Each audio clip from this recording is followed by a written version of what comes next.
The Prince by Niccolo Machiavelli.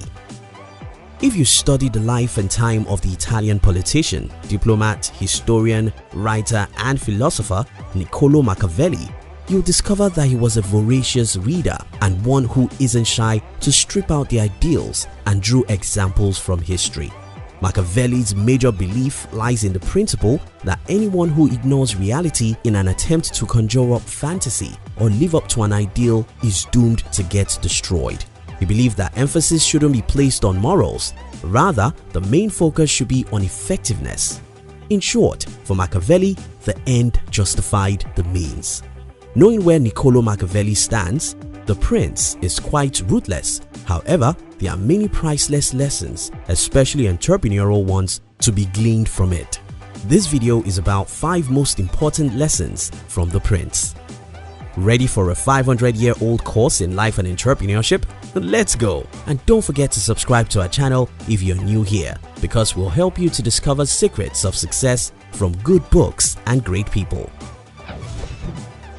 Lesson number 1. Countries that are easy to conquer are hard to rule, while countries that are hard to conquer are easy to rule. So are modern markets. Machiavelli describes the example of Persia, which in 323 BC, when Alexander the Great died, had no governing ruler. One of his generals soon took over, but the Macedonians expected to lose control of the country they had previously conquered quite quickly. In the end, they maintained power for another 5 decades. This was due to the ruler-servant system in place in Persia before, because Darius III had crushed all political enemies in the country and gotten institutions and leaders to become loyal followers. This made the country very hard to conquer. But once Alexander had control, there were no autonomous regions or rulers left to challenge him for the throne. Thinking the other way around, a country like France with a ruler-baron system, where the king relies on barons running municipalities, is inherently unstable and thus easy to conquer but hard to rule. When you transfer this lesson to business, you can see the similarity to modern markets.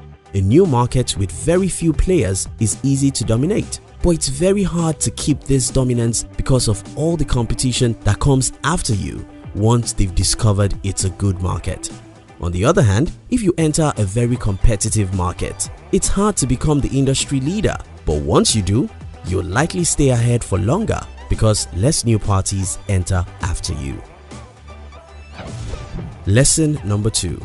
For a country to be properly protected, it must have its own army, just like businesses need their own employees. There are lots of ways to build an army, and Machiavelli explains why some are better than others. For example, hiring mercenaries, soldiers that simply fight for the money you pay them might be a good solution for conquering other countries, but not for protecting your own. Since all they care about is money, they will run away quite fast when things get tough, because even the best salary isn't worth dying for.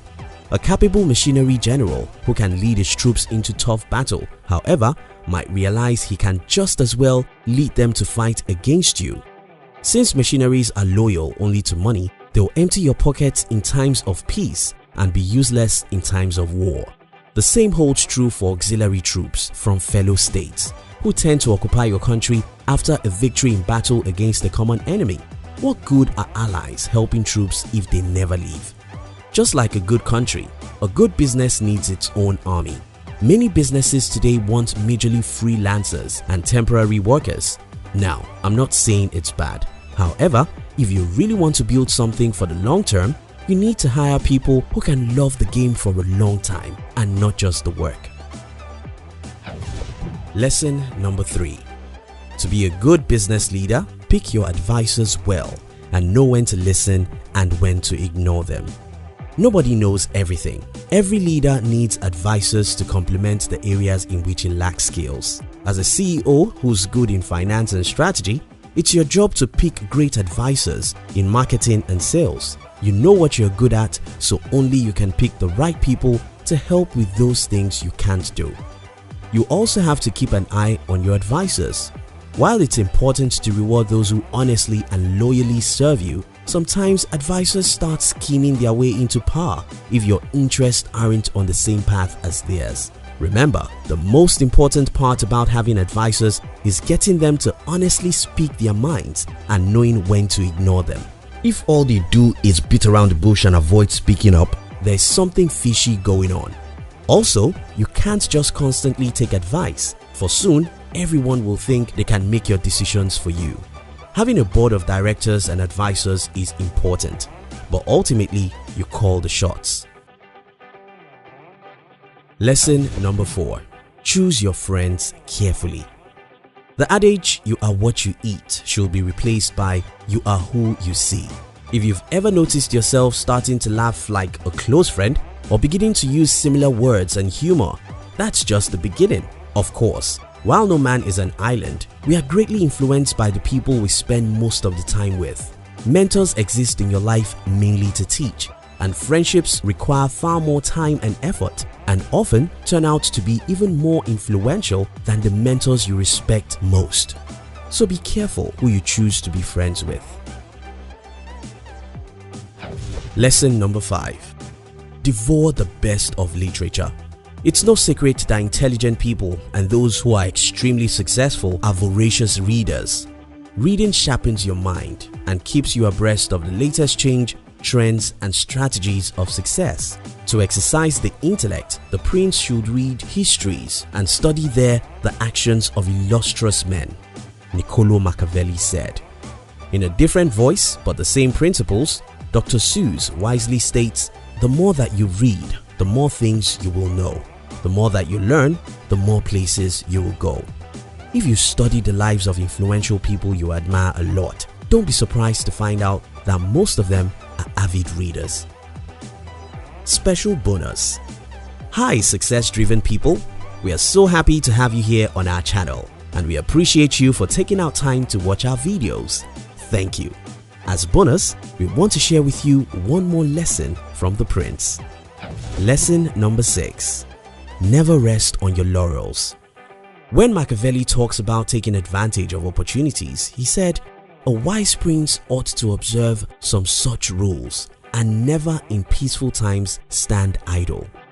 It's very hard to move forward when the world is crashing down around you. It's impossible to not work hard in these times of chaos because you are giving everything you've got to keep your head above the water. And when the time of peace comes, it's easy to take a rest.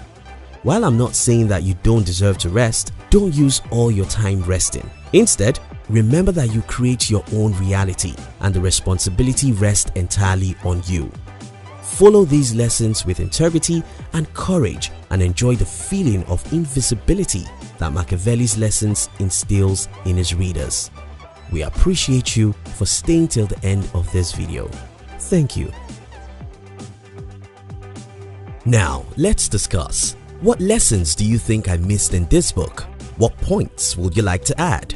Which other good books would you like our team to summarize next? We love to receive your comments. If you love this summary, our team will be very happy if you can like this video and share it with your friends on social media. And if you've not subscribed to our channel, subscribe now and turn on the notification because we'll help you discover secrets of success from the world's best books and great people. We love you.